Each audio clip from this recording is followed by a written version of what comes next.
começando de onde o vídeo anterior parou. Toda postura, todo comportamento, toda ação do indivíduo passa a ser então enquadrada como alguma coisa que pode insumar um processo de formação do empreendedor. E isso é entendido sob um viés de competitividade, luta. Quer dizer, né, os agentes se formam não apenas recolhendo informações pertinentes, mas esse recolhimento de informações também envolve uma percepção estratégica de quem são os atores capazes de, por exemplo, né, participar desses processos, introduzir novas dimensões de competição.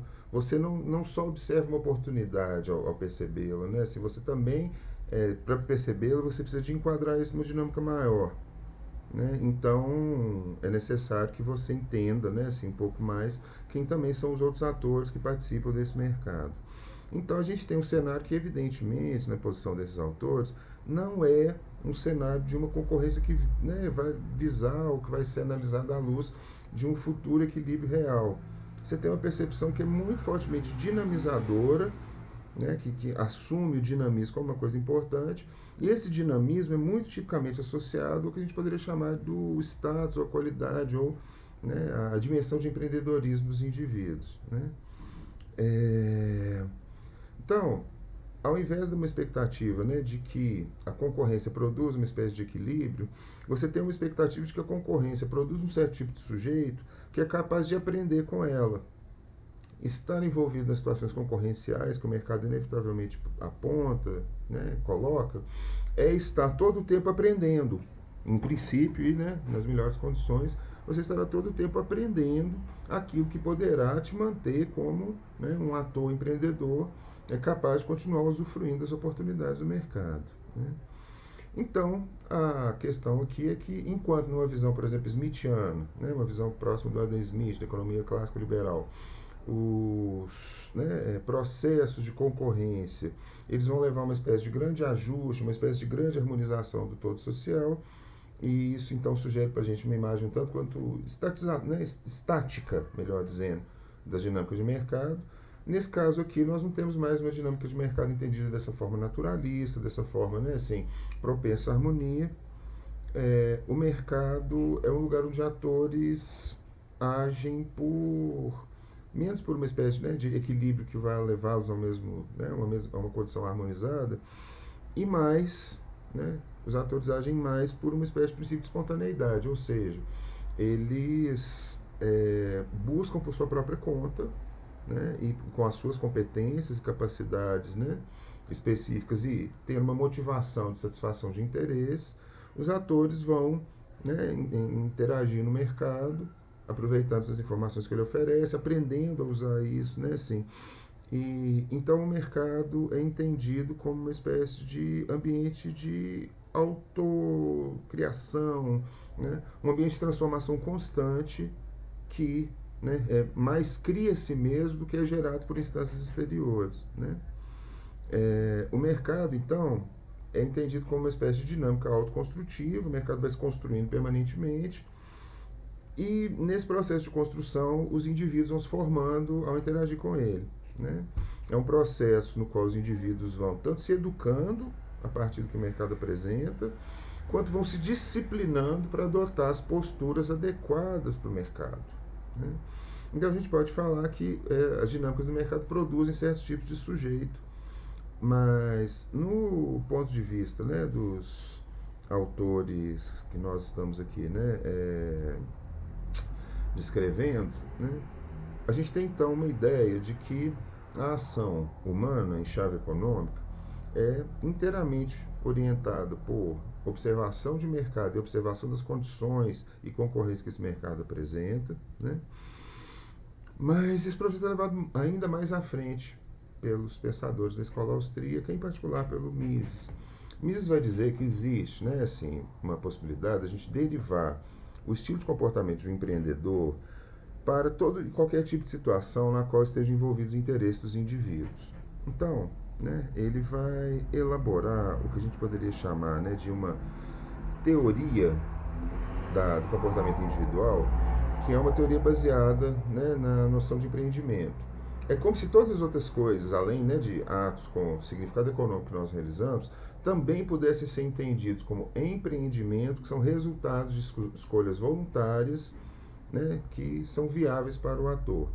Então, ele vai dizer, né, que em todos os casos se coloca isso, né, se os indivíduos estabelecem planos de ação que os seus interesses, né, finalizam, indicam as finalidades, e que a sua racionalidade e observação da situação indicam os meios, e, né, ele vai levar à frente esse plano de ação, ele vai falhar, errar, e aprender, e reformular o plano, e assim sucessivamente, né? Então existe uma ideia, gente, do mercado educador, vamos falar assim, né? O mercado é um lugar de formação do indivíduo, e não só de formação do indivíduo do ponto de vista econômico. É um lugar no qual o indivíduo aprende a formular, a partir de interesses, planos de ação e a racionalizar os meios para, né, corresponder a esses planos de ação, né? O indivíduo, então, é visto como portador de uma forte capacidade de auto-orientação, percebam, né? Que essa teoria prescinde muito da ideia de que o Estado, as instituições, devam ter algum tipo de papel nas dinâmicas cognitivas e mesmo nas ações dos indivíduos, né? É como se, né, o Estado e sua contrapartida institucional tivesse muito pouca, de fato, interferência e participação na vida dos indivíduos, né? Em compensação, os mercados tivessem uma enorme participação, porque é interação com eles que os indivíduos vão aprender aquelas coisas que são realmente importantes. Esse aprendizado, entendamos, não é um aprendizado que a gente estaria acostumado a qualificar numa chave teórica, né? Não é um aprendizado, por exemplo, né, de ir para a escola, né? Não é um aprendizado de frequentar a universidade. É um aprendizado de algo que nós podemos chamar, não tanto um conhecimento standard, mas um know-how, como dizem, né? Um know-how, um saber fazer. É menos um conhecimento teórico e mais um conhecimento da ordem do saber fazer. E, aliás, né, eu acho que sempre é interessante falar disso. O Hayek, particularmente, esposava, né, muitas vezes um ponto de vista que afirmava a superioridade dos atores que conseguem aproveitar-se das boas situações no mercado. Ele afirmava muito fortemente uma superioridade desses atores diante, por exemplo, de acadêmicos.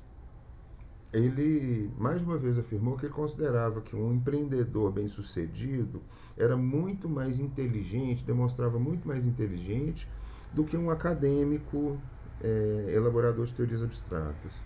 Há uma tendência, né, pragmaticista nesse sentido, uma tendência a atribuir o conhecimento um valor pragmático, e, né, além de formador pragmático, desse conhecimento que você adquire interagindo permanentemente com os mercados. Por que o mercado oferece conhecimento, né? Porque o mercado integra todo um conjunto de percepções a respeito do significado, valor, né, papel social de um determinado bem. Ele indexa tudo isso em um fator, em um elemento, que é o preço, né? Então, o preço é entendido nessa teoria como uma espécie de índice informacional. A partir dele, o indivíduo vai poder, né, elaborar seus planos de ação. Eu queria que vocês reparassem que essa visão, né, ela dá muito pouco para o que a gente poderia chamar de formas de pensamento, observação, compreensão de mundo que vinculam-se à socialização, à relação com outros indivíduos, né, e que pensam, por exemplo, como que as nossas decisões, escolhas e pontos de vista são influenciados por outros indivíduos, né? Nós temos uma orientação profundamente diferente aqui. Essa orientação concede muitíssimo ao modo como os indivíduos conseguem compreender, enquadrar situações, analisar as oportunidades e orientar-se, agir, né? Atribui imenso peso, né, peso quase total, àquilo que a gente poderia chamar de o horizonte da decisão individual. Nós temos um nome para isso em teoria ética, a gente chama isso de decisionismo. Né? Toda postura, toda posição que afirma estritamente que as decisões humanas são um fator crucial, que define o que vai ser a sorte, né, o destino, aspas, dos sujeitos, toda postura que advoga isso é uma postura decisionista, e eu acho que é muito difícil contestar a tese de que nós estamos aqui diante de uma postura decisionista. O indivíduo é considerado como o grande formulador de escolhas. Vejam, os teóricos da escola austríaca contrastam escolha e cálculo. Né? Dizem que a escola clássica avaliava, né, dava um peso excessivo à ideia do cálculo. O problema todo que os austríacos vão apontar é o seguinte: olha, a ideia de que as ações de agentes econômicos sejam essencialmente motivadas por um cálculo de maximização dos seus interesses, ela é uma ideia problemática. Por quê? Porque o indivíduo que toma decisões, né, o indivíduo que elabora seus pontos de vista, ele não só calcula, não pode ser só um cálculo. Por quê? Porque ele não tem acesso a todas as informações que lhe permitiriam fazer o cálculo de maximização da forma mais adequada. Ele não tem acesso ao que a gente poderia chamar de as consequências dos processos futuros. Ele não tem a possibilidade de fazer uma previsão integral de como que o mercado vai se posicionar em relação àquilo que, por exemplo, oferece. Ele não tem como integrar o conjunto dos dados que o mercado oferece. Ele tem uma perspectiva fragmentária e limitada sobre o mercado. Isso é uma coisa importante. Né? Para o Hayek, que é o grande elaborador dessa teoria, todo indivíduo tem uma perspectiva parcial e limitada a respeito dos mercados. Ele observa, ele interage, ele associa, ele se relaciona e ele consegue dar uma certa inteligibilidade, sobretudo a partir da sua experiência, que lhe permite, né, estabelecer parâmetros. Mas ele não dispõe de um conhecimento completo que lhe permita fazer um cálculo integral de onde ele vai conseguir chegar, né, por exemplo, né, desenvolver um determinado setor produtivo. Ele não tem como prever completamente tudo que vai acontecer. Então, o Hayek vai acentuar a ideia de que os atores, eles muito mais escolhem do que calculam. Qual que é a diferença? Né? O cálculo é considerado um ato estritamente racional de, né, assim, derivação de consequências a partir de causas. Né? Se isso, então isso, então isso, então isso, então isso, então isso, então isso. Isso é um cálculo. Né? Se tais e tais e tais e tais fatores estão dados, chegar-se a tais e tais consequências. Mas, né, o Hayek vai interditar a ideia de que o conjunto dos fatores que poderiam ser usados no cálculo seja acessível ao indivíduo. Então, né, você tem um outro processo que é o processo fundamental. Não é um processo de cálculo. O cálculo é só uma parte disso tudo, né, porque você não tem todos os dados, então o cálculo se faz com, né, ausência de dados pertinentes. Mas a questão é muito mais a questão da escolha. Né? Existe uma expectativa de que, diante de situações, por exemplo, né, problemáticas, liminares para os empreendedores, que eles vão ser capazes, em certos casos, de fazer escolhas que vão, digamos assim, mobilizar a criatividade, a espontaneidade, um certo teor de indeterminação que está envolvido nas ações humanas. Né? A gente poderia falar que a escolha, né, a ação em chave de escolha, aquilo que poderia ser considerado uma espécie de o elemento humano dos processos econômicos. O que diferencia, né, atores econômicos, para além da sua capacidade de interagir, conhecer os mercados, é a sua capacidade de ter insights, de ser criativo, de criar novas dinâmicas, de escapar, vamos dizer, né, dos gargalos concorrenciais a partir de criatividade. Então, né, a escolha é entendida como o que é o modo de raciocínio e o modo de pensar e o modo de colocar questões que é recorrente, né, que é típico. Aqui eu tenho uma citação do Mises que eu acho que ela é interessante, né, para a gente entender um pouco o horizonte geral dessa teoria. Mises, gente, vai falar, num certo ponto da sua carreira, de uma teoria geral da ação humana, enquadrada pela ideia de escolha, né, vis-à-vis a relação com mercados. Para o Mises, isso era muito mais do que apenas um comportamento economicamente interessante. Isso era um tipo de dinâmica que se impõe quase que necessariamente aos indivíduos. Né? Então eu vou ler a citação que eu acho que é interessante. Diz o Ludwig Mises: a teoria geral da escolha e da preferência, que ele tenta formular, é muito mais do que a simples teoria do lado econômico das iniciativas do ser humano, de seus esforços para proporcionar as coisas úteis e aumentar seu bem-estar material. Ela é a ciência de todos os gêneros do agir humano. O ato de escolher determina todas as decisões do ser humano. Fazendo sua escolha, o ser humano não opta apenas entre os diversos objetos e serviços materiais. Todos os valores humanos oferecem-se a sua escolha. Todos os fins e os meios, as considerações tanto materiais quanto morais, o sublime e o ordinário, o nobre e o ignóbil, são ordenados numa série única e submetidos a uma decisão que pega uma coisa e descarta outra. Nada do que os seres humanos desejam obter ou evitar fica fora desse ordenamento numa única gama de gradações e preferências. A teoria moderna do valor recua o horizonte científico e expande o campo dos estudos econômicos. Assim, da economia política da escola clássica emergiu uma teoria geral do agir humano, essa teoria justamente que o Mises propõe e que ele nomeou como praxeologia. Os problemas econômicos estão enraizados numa ciência mais geral e não podem mais ser separados dessa conexidade, quer dizer. Nenhum estudo de problemas propriamente econômicos pode dispensar-se de partir dos atos de escolha.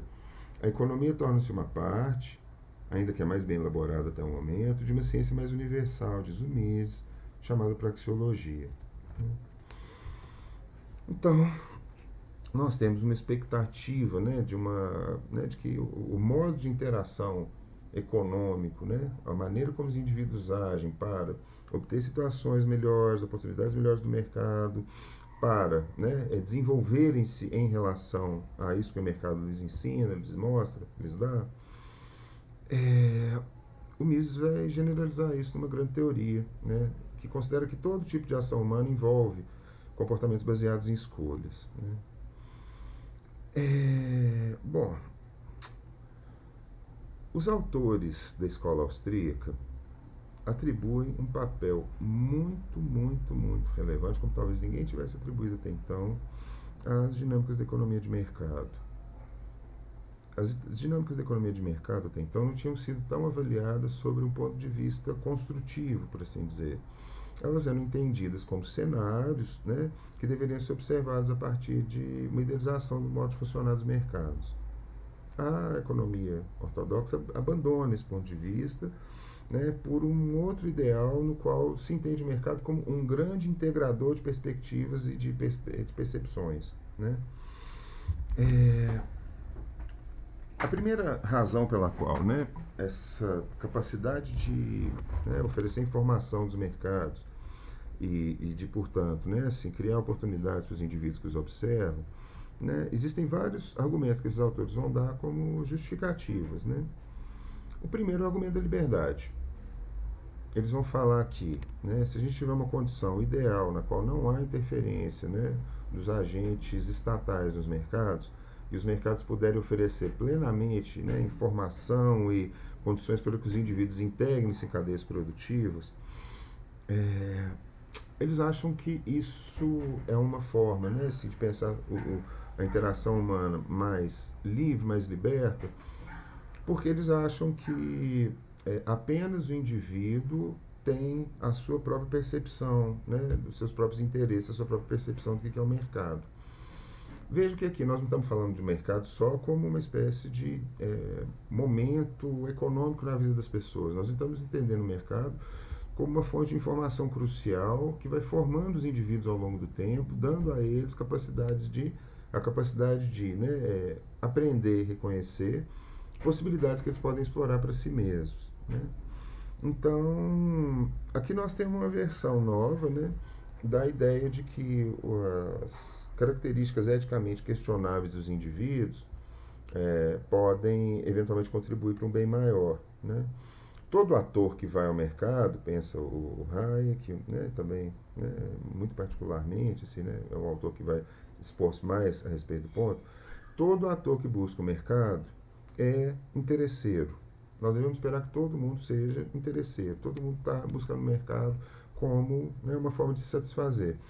Mas, na medida em que esse ator aproveita uma oportunidade de mercado e engendra toda uma nova circulação nos processos econômicos, todos os atores irão, mesmo que estando em relações concorrenciais e observando as coisas pelo seu interesse pessoal e egoístico, eles vão contribuindo para que esse sistema de informação que o mercado oferece possa funcionar melhor. Aqui nós temos um ponto interessante, que vale a pena recuperar. Esses autores acham, né, que existem muitos motivos pelos quais os governos não devem interferir nos mercados. Eu já discuti aqui com vocês o que nós poderíamos chamar de motivos político-econômicos. Né? Mises e Hayek acreditam que os mercados não podem ser objeto de intervenção, porque essa intervenção irá gerar progressivamente uma espécie de sociedade de indivíduos atrelados, né, dominados por um Estado. Mas existe um outro tipo de razão, um outro tipo de justificativa que se apresenta, que é o que a gente pode chamar de justificativa epistêmico-cognitiva. Por que os governantes não devem interferir nos mercados? Porque eles não têm como fazê-lo. Por que eles não têm como fazê-lo? Porque a questão não é o poder. Poder eles têm. Poder eles podem usar, sim, para interferir nos mercados. A questão é que eles não têm o conhecimento. Eles não têm, que ninguém poderia ter, conhecimento suficiente do conjunto das relações de mercado, que são, né, em número quase infinito, vamos falar assim. Né? Como ninguém tem, aliás, bem entendido, ninguém tem a capacidade de agenciar esse conjunto de conhecimento, pensavam, né, os autores austríacos. Uma pergunta que eu acho que a gente poderia se colocar nesse momento, né? Será que hoje, com instrumentos computacionais mais fortes, né, essa expectativa não poderia ser mais, né, próxima de realização, né, de um conhecimento integral de relações de mercado? Bom, o fato é que os autores não acreditam nisso. Né? Eles acreditam que o que os mercados impõem é uma espécie de limitação de facto ao conhecimento que o Estado pode mobilizar. O Estado pode querer saber o que ele quiser, ele jamais vai ser capaz de dominar integralmente o processo do mercado e, portanto, ele deve reconhecer a sua limitação cognitiva, a sua limitação epistêmica. Né? Nós ainda vamos voltar a discutir esse ponto quando a gente falar um pouco da maneira como o Foucault leu todas essas coisas. Né? O Foucault também acentuou muito essa ideia, né? Assim, sublinhou muito essa ideia.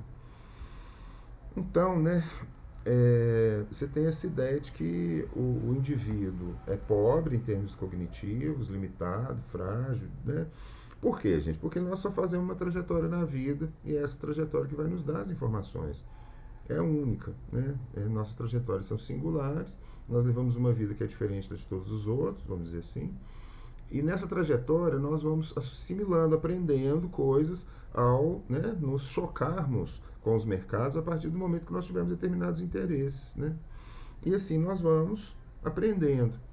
Então vejam, né, existe uma ideia aqui, que é uma ideia de que o mercado é um instrumento informacional extremamente relevante, porque ele e apenas ele oferece para os indivíduos informação pertinente e particularizada, própria, que só o indivíduo vai ter, que lhe serve para que ele possa associar-se, né, socializar, relacionar-se com mercados para obter aquilo de que ele precisa e aquilo que ele pretende atingir. Né?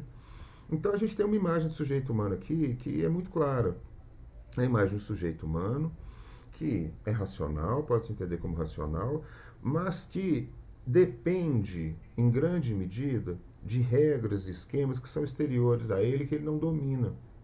Então, né, o Hayek vai sugerir que vai tentar mostrar uma coisa. Olha, percebam em quantos aspectos da vida das pessoas elas seguem regras sem pensar. Por exemplo, costumes sociais. Costumes sociais são, né, muitas vezes entendidos como, virtualmente como regras na ação das pessoas, e elas aprendem esses costumes sem nem se dar conta. Então, esses autores acham que uma parte muito importante do nosso conhecimento é conhecimento que a gente poderia chamar de conhecimento não exteriorizável. Né? É conhecimento prático que nós vamos adquirindo sem nem percebermos que adquirimos. Então aqui a gente tem uma ideia, né, gente, que poderia ser nomeada como a ideia de que os indivíduos humanos, do ponto de vista epistêmico, têm uma autonomia reduzida. Né? Eles ignoram muito mais coisas do que eles sabem. Né? A questão do conhecimento é muito importante, né, assim, para a gente entender a contribuição da escola austríaca, porque um dos principais focos dessa contribuição foi transformar a percepção do mercado de um ambiente que a gente poderia chamar mais enquadrado de um ponto de vista político e econômico, de um ambiente, né, concorrencial e, né, no qual, né, você tem a expectativa de circulação dos bens necessários para uma sociedade. Desse ponto de vista, né, que entende o mercado, né, como um provedor geral que cria, né, formas de socialização economicamente mediadas. Ao invés disso, nós temos uma ideia do mercado como agente epistêmico fundamental. Então, né, o Hayek vai dizer o seguinte, olha, o problema das sociedades, né, do ponto de vista econômico, não é necessariamente o problema da divisão do trabalho, de quem faz o quê. O problema central, né, de uma sociedade capitalista é a divisão do conhecimento. O conhecimento se encontra fragmentado, disperso, né, generalizado, e os indivíduos humanos não são, na visão, né, do Hayek, atores tão competentes assim do ponto de vista da aquisição de conhecimento. Por princípio, as informações pertinentes para você entender dinâmicas de mercado estão dispersas, né?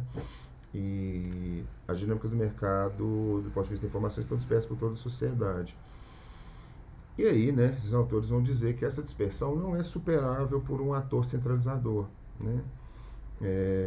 Porque esse ator centralizador, vamos dizer assim, né, o que é um ator centralizador, né?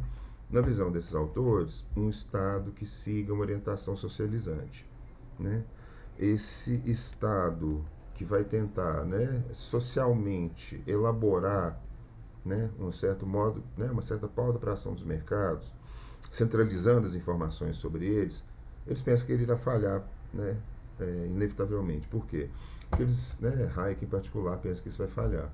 Por quê? Porque ele acha que não é possível, não há como juntar esse conhecimento que é extremamente disperso, porque ele está disperso em todos os indivíduos, né?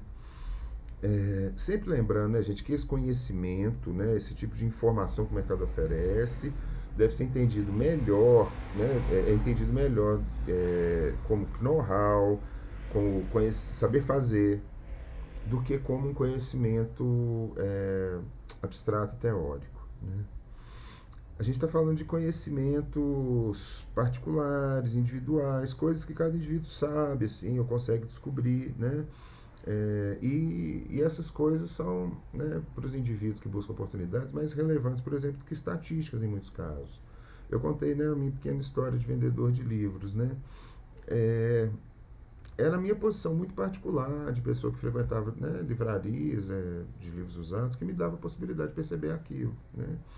Então, esses autores acham que a expectativa de que o Estado centralize percepções, centralize os processos econômicos, só pode gerar fracasso, porque você tem um modelo de expectativa aí que eles consideram que é falho por princípio, né?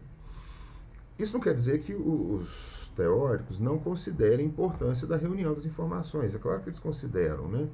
Mas eles acham que essa reunião de informações, por exemplo, sobre, né, um determinado bem, um determinado valor, que ela é menos eficaz para poder ensinar as pessoas do que uma coisa chamada preço, né? É o preço que eles acham que é o tipo de informação fundamental que os mercados oferecem e que não é determinado por um ator, pensam eles, né? Um ator de antemão, né? Então, o mercado é essa instância que permite a formação e difusão de uma informação fundamental que vai servir como, né, um lastro estável para os indivíduos tomarem suas decisões, que são os preços, né? E a questão econômica que se coloca para os indivíduos não é buscar, por meio das suas ações, gerar um equilíbrio geral, mas atingir, isso sim, né, a realização dos seus interesses particulares.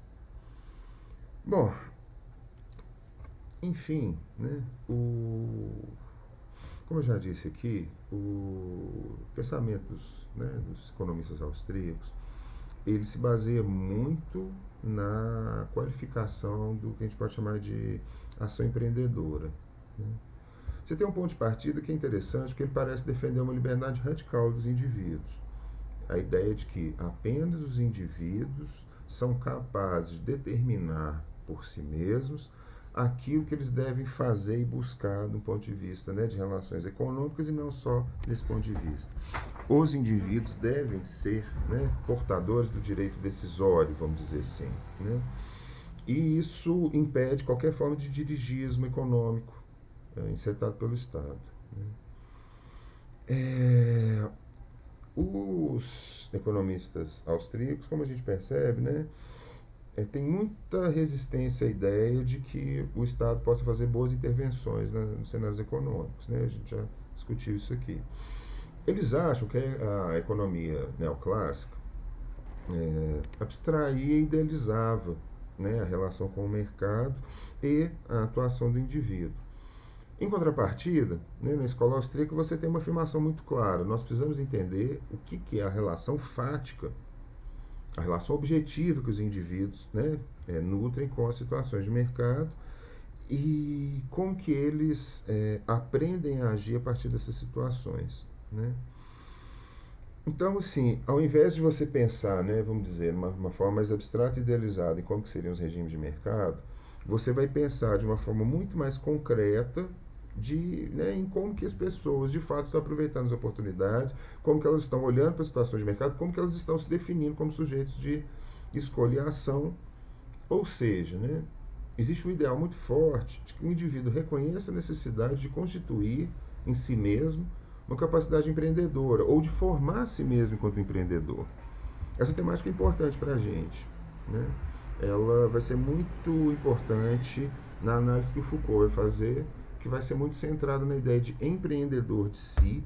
Ideia essa que nos ajuda a entender muitas coisas em relação, né, às dinâmicas de sociedades neoliberais e também em relação a processos políticos recentes, como a ascensão de extremas direitas. Também, eu creio, é possível associar essa ascensão a essa ideia de que a formação do indivíduo deve ser individualizante e voltada, vocacionada para torná-lo um empreendedor capaz de aproveitar as situações de mercado, né?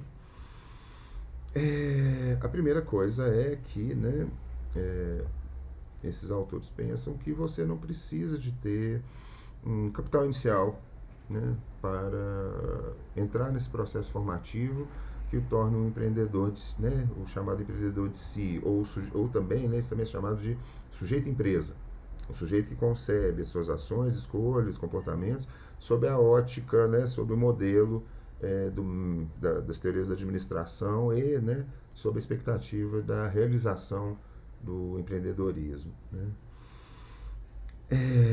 O empreendedor, a gente é uma figura universal dentro desse ponto de vista. Ele não corresponde apenas, como, né, muitas vezes ele é apresentado, às elites sociais. Não necessariamente ao sujeito de elite que vai ser empreendedor, né?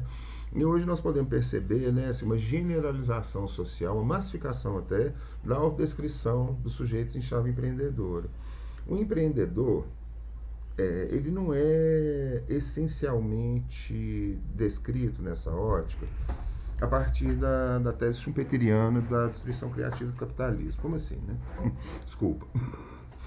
O Joseph Schumpeter, ele afirmava que o capitalismo tem o que a gente poderia chamar de uma dinâmica destruidora-criadora. Quer dizer, no contexto do capitalismo, novas formas de ação econômica, novos mercados estão o tempo todo aparecendo, enquanto velhos mercados estão o tempo todo desaparecendo, né? Você tem uma destruição criadora, ou seja, né, você tem uma transformação rápida, veloz dos processos, que leva ao surgimento de o que a gente poderia chamar de novos modelos, novas oportunidades, novas situações, novas possibilidades abertas pelo mercado. Não é, no entanto, isso que está em jogo aqui, né? Ou, né, apenas o que está em jogo aqui, o que determina isso aqui, né? Essa ideia do empreendedor que vai sendo capaz de se moldar a diversos processos de destruição criativa. Claro, isso é um dos aspectos, sim, mas ele não é o aspecto principal, né? O aspecto principal é a ideia de que o empreendedor é aquele sujeito que nunca perde uma chance, nunca perde uma oportunidade, se ele tiver a chance de aproveitar essa oportunidade para lucrar, né? Ele deve se entender, né, como um sujeito capaz de, né, aproveitar as chances, né, o que às vezes é chamado de espírito empreendedor ou de espírito comercial, né? Tem uma oportunidade aí, você tem que pegar, cara. O comportamento empreendedor para o Mises não é apenas um comportamento que visa maximização de lucros, né? Mises acha que em outros aspectos nós também somos empreendedores. Por exemplo, quando nós buscamos uma descoberta científica, quando nós, né, percebemos possibilidades, né, que não são essencialmente econômicas, mas que podem trazer boas consequências para nós. né, o empreendedorismo não é apenas uma construção para o sujeito interagir com a realidade econômica. O sujeito deve se conceber como um empreendedor total. O empreendimento, vamos dizer assim, é aquilo que dá sentido para a existência do sujeito, né? O empreendedor é um sujeito que o tempo todo está especulando possibilidades, né? Ele constrói, ele não apenas espera aparecer uma chance, né? Ele constrói sua chance, ele busca construir sua chance e ele tem que estar permanentemente alerta para isso, né? Então, esse sujeito deve ser construído, né, sobretudo, como sujeito que tem uma certa relação consigo mesmo. Essa relação consigo mesmo é baseada na expectativa empreendedora. Eu devo o tempo todo induzir-me a pensar, a agir, qualificar, responder ao mundo sob a chave, sob a ótica do empreendimento, né? Os empreendedores em conjunto, eles vão fazendo desenvolver as relações de mercado. Por quê, né? Porque digamos, eu sou um empreendedor X, né, e tenho um determinado projeto. Eu começo a perceber que existem outros atores no mercado que visam coisas similares às que eu viso e que conseguem me mostrar, a partir de seus comportamentos, que eles evitaram certas armadilhas que eu posso também evitar observando o que eles fizeram. Então, pessoas que não têm um conhecimento absoluto vão interagindo no mercado e vão adquirindo, aprendendo. Aí, de repente, um ator de mercado descobre uma oportunidade interessante que eu também posso explorar. Eu aprendo com ele, né? A ignorância isolada de cada um vai sendo, pensam esses autores, mitigada pela compreensão dos processos gerais que estão envolvidos, por exemplo, em cenário de concorrência de mercado. Você vai analisando, né? Aquele fez assim, aquele fez assim, aquele fez assim. Não é só uma análise de oportunidades, é também uma análise de atores, dos demais atores, dos competidores, né? Particularmente com os quais você se defronta. Então existe aqui uma ideia, um ideal, uma expectativa, que a gente poderia chamar de o ideal de redução da ignorância, né? Os atores vão interagindo com os mercados, vão aprendendo e nesse aprendizado eles vão diminuindo a sua ignorância, tanto, né, em relação ao seu próprio empreendimento, quanto em relação ao cenário mais geral de competição e concorrência que está sendo, né, está em jogo. Então quer dizer o quê, né? Isso tem várias consequências, né? Como os atores definem suas posições diante do mercado, tanto pelo aprendizado das oportunidades que o mercado oferece, quanto também pelo entendimento, né, do que os concorrentes fazem, de como eles se comportam, de como eles percebem esse mercado, existe aqui um ideal de concorrência que é agonístico, né? Quer dizer o que é isso? O mercado é sempre competitivo e essa competição é uma competição dura, cruel, que pode levar, eventualmente, à eliminação de certos competidores, né? Então, o que resta a todos os que participam de um certo mercado? Lutar, né? Eles podem lutar, claro, em posições mais frágeis ou em posições menos frágeis, mas todo mundo está sempre lutando. Então, vejam, né? O empreendedorismo, o empreendimento, não é entendido pelos autores da escola austríaca apenas como uma dimensão particular que certos indivíduos deverão desenvolver. Não se acredita dentro dessa escola que alguns indivíduos, digamos assim, são vocacionados para o empreendedorismo e outros não. Existe uma ideia aqui de que o empreendedorismo não é só um aspecto ou uma função exercida pelo sujeito, mas sim alguma coisa que define o sujeito amplamente, né? É necessário desenvolver uma espécie de capacidade, faculdade, modo cognitivo empreendedor na vida, vamos dizer assim, né? Viver e empreender. E os indivíduos devem ser levados a entender isso. Viver é empreender, né? Há então uma definição coextensiva entre empreendedorismo e um modo de vida. É importante entender isso, né? Não se trata apenas de um modo de viver que termina quando o indivíduo entra na casa dele. Não, ele continua, ele é permanente, ele deve ser desenvolvido e insumado, porque essa é a dimensão crucial, né, de formação do indivíduo. Então, assim, em primeiro lugar, né, o empreendedor deve, né, ocupar-se de formar essa disposição. Ele deve ocupar-se também de buscar ter certas virtudes. Ele deve pensar muito, né, numa frase que foi dita pelo pensador espanhol Baltasar Gracián. É prudente ter um certo tanto de coragem.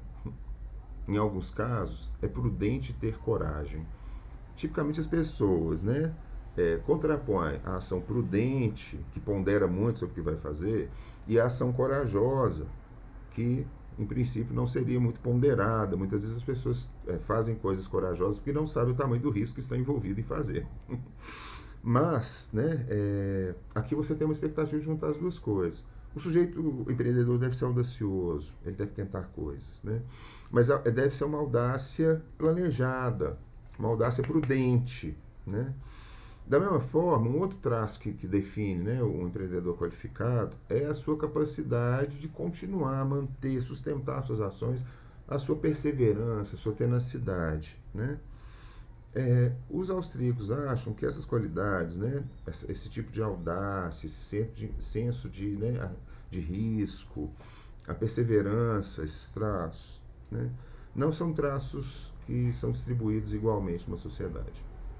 Existem pessoas que têm eles de uma forma muito mais intensa e outras que, né, têm eles de uma forma muito mais pálida. Isso quer dizer o quê? Né? Essas qualidades, elas são, né, mais restritas, quer dizer, elas aparecem mais em algumas pessoas do que outras, e essas qualidades vão começar a ser observadas como aquelas qualidades que definem a excelência humana. Ou seja, né, começa a surgir aquilo que a gente pode chamar da mitificação, a criação da lenda do empreendedor. Vejam, né, na nossa época, essa maneira de, né, esse mito cultural, vamos dizer muito diretamente, ainda está presente. Né? Eu creio que atualmente, né, assim, a gente sempre tem ou dois ou três empreendedores que representam bem isso na cabeça das pessoas. Eu creio que atualmente é o Elon Musk. Né? O empreendedor lenda, assim, né? Aquele cara que projeta no imaginário coletivo uma imagem, né, forte, atraente. Então a gente tem uma imagem, né, de que o empreendedor ele deve ser não só insumado, não só formado, né, nós não devemos ter só uma orientação social na formação do empreendedor, mas mais do que isso, né, o empreendedor deve ser uma espécie de personagem paradigmático na vida de uma sociedade, né? E aí a gente tem trabalhos como o do Peter Drucker, né, o grande, famoso teórico da administração. E se você for estudar administração de empresas, não tem jeito de você não esbarrar no Drucker. Gente, é impressionante a presença dele na bibliografia. E ele vai, né, assim, fazer uma grande apologia do empreendedorismo e da figura do empreendedor, que ele vai defender que é o personagem que move a sociedade, que faz as coisas acontecerem, que faz as coisas melhorarem, né? O grande empreendedor criativo, né? O grande empreendedor que vê além, ele se torna um dos grandes mitos do nosso tempo, né? Peter Drucker também acreditava que era possível resolver todo tipo de problema a partir do que ele, né, codificava como a ideia de espírito da gestão, ou seja, né, essa ideia também é codificada muitas vezes com a noção de boas práticas. Quer dizer isso o quê? Dentro de uma empresa não pode haver conflito de fato substancial. O que tem na empresa são diferenças que devem ser aparadas para que todos trabalhem em conjunto, produzindo um resultado positivo. Ou seja, né, esse olhar supõe que aqueles que trabalham em uma empresa e aqueles que possuem uma empresa devem ter um olhar muito similar em relação a ela, um olhar no qual você, todo o tempo, pensa o seu compromisso, né, com a empresa sob a ótica do gestor da empresa e não sob a ótica de quem trabalha para ele. Né? Bom, esses são os traços que eu gostaria mais de destacar, né, na participação da escola austríaca, no processo, né, dos debates do colóquio Walter Lippmann. Esses traços também nos permitem ver, né, assim, um legado que a escola austríaca vai deixar, e os pensadores da escola austríaca serão cruciais no desenvolvimento e na alavancagem, por assim dizer, do neoliberalismo. Particularmente um deles, nesse caso, que é o Hayek, Friedrich Hayek.